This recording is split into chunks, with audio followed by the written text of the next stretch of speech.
Ciao, io sono Trevisan Stefania, lavoro qui in questo panificio da più di 30 anni con mia sorella Michela. Prima c'era mia mamma, Pava Marina.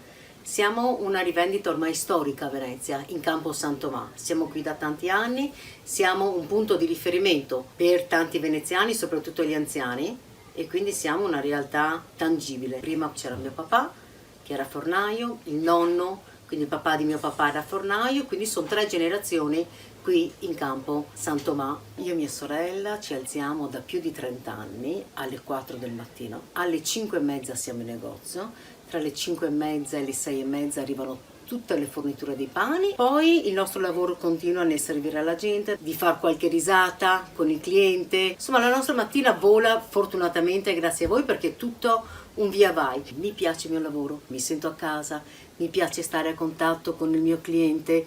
Dopo 30 anni io lavoro sorridendo. Io sono nata in questa città, tirata su dai nonni, mamma e papà lavoravano.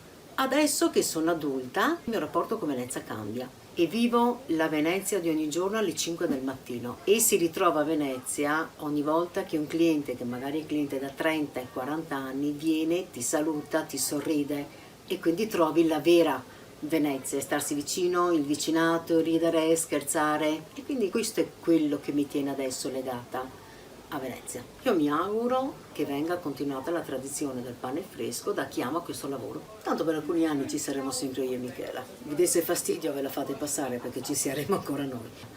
Io per Venezia mi auguro che sia amata di più, però bisogna amarla nel rispetto, e se tu la rispetti Venezia splende ancora di più. Questo mi auguro per la mia città.